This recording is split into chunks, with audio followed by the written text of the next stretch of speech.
Ce ziceți de o prăjitură rapidă, simplă și fără coacere? Ei bine, am pentru voi rețeta perfectă, tiramisu cu zmeură. O rețetă minunată, fără coacere, ușor de preparat și foarte gustoasă. Ideală pentru Crăciun, dar nu numai. Haideți să o pregătim împreună. Ca ingrediente vom avea nevoie de: pentru straturi, 400 de grame de pișcoturi și 150 de ml de sirop de zmeură. Pentru cremă vom avea nevoie de 750 de grame de mascarpone, 750 de ml de frișcă neîndulcită la Dorna cu 35% grăsime, 200 de grame de zahăr pudră și o lingură de esență de lămâie.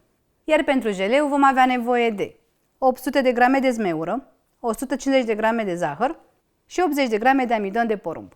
Voi începe această rețetă cu jeleul pentru că va trebui să se răcească. Am aici zmeură. Eu folosesc zmeură congelată pentru că în această perioadă zmeura nu este în sezon, așa că este foarte scumpă și nici nu este foarte bună la gust. Bineînțeles, dacă faceți această rețetă vara, folosiți zmeură proaspătă pentru că este mult mai bună. Am pus zmeura într-o cratiță. Peste ea voi adăuga o cană cu apă, aproximativ 200 de ml, și voi adăuga zahărul. În funcție de cât de acră este zmeura, puteți pune mai mult sau mai puțin zahăr. Voi porni acum plita și voi găti totul pentru aproximativ 5 minute din momentul în care zmeura a început să fiarbă.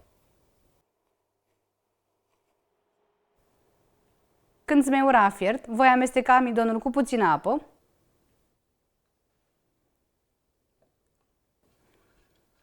iar apoi îl voi adăuga peste zmeură și voi amesteca continuu până când se va îngroșa și va începe să fiarbă din nou.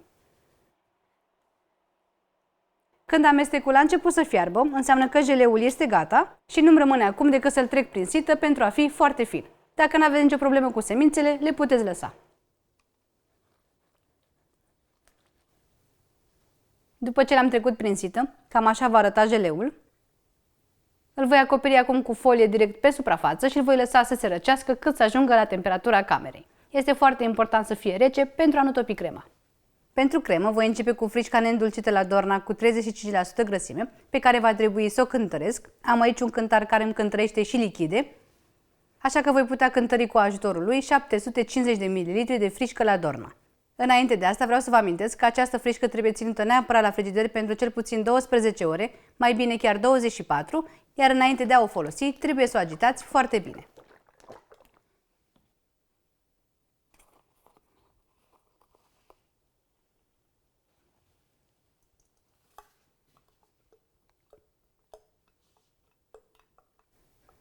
Ce îmi place foarte mult la această frișcă este faptul că este naturală, făcută din smântâna laptelui de vacă, este foarte gustoasă și se bate foarte bine. Într-un bol încăpător îmi voi adăuga pentru început mascarponele, care este și el foarte rece, zahărul pudră și esența de lămâie. Puteți pune și de vanilie, însă mie îmi place foarte tare combinația între lămâie și zmeură. Voi amesteca puțin cu lingura, cât să încorporez zahărul pudră.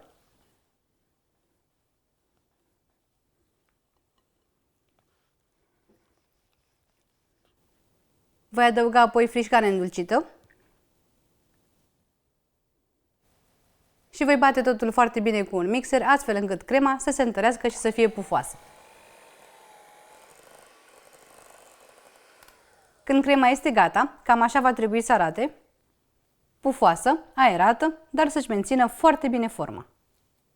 Pentru a monta prăjitura, voi începe cu siropul, pe care îl voi dilua în jumătate de litru de apă rece.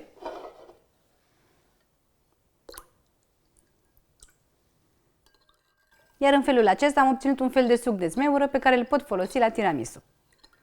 În acest suc voi înmuia pișcoturile, doar pentru câteva secunde, și le voi pune la baza tăvii.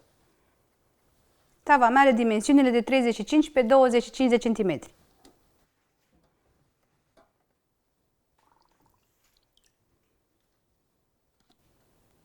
Peste pișcoturi voi pune un strat de jeleu.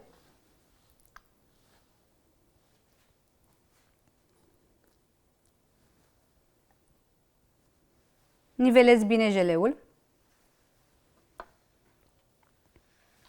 Iar peste el voi pune un strat din crema de mascarpone.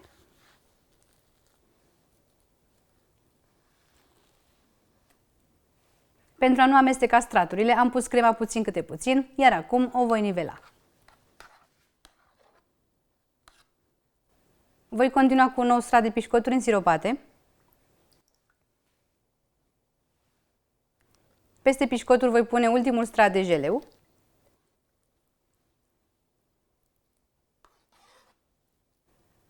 Și ultimul strat de cremă de mascarpone cu frișcă. La fel pun puțin câte puțin. Nivelez din nou și crema. După ce am asamblat prăjitura, o voi pune la frigider pentru cel puțin 6 ore, însă cel mai bine este să stea peste noapte. Dragii mei, prăjitura a stat peste noapte la frigider, așa că am putut să o feliez. Am tăiat pentru voi 2 bucăți dravene, asta pentru a vedea și voi cât de frumos arată, dar voi bineînțeles că o puteți tăia în bucăți mai mici.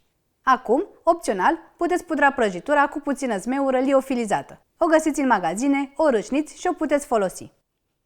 În felul acesta va arăta ca un tiramisu veritabil, pentru că știți că cel clasic are deasupra cacao. Pun și puțină zmeură proaspătă deasupra.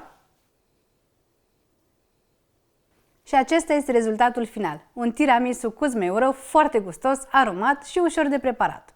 După cum v-am spus, nu necesită coacere și se face foarte ușor. Este gustos și îl puteți personaliza după cum doriți. Și decorul rămâne la latitudinea voastră și îl puteți decora după cum preferați. Această rețetă este una foarte gustoasă și copiii o adoră și va face furor pe orice masă de sărbătoare. Sper din suflet să o încercați și voi și să vă placă. La revedere!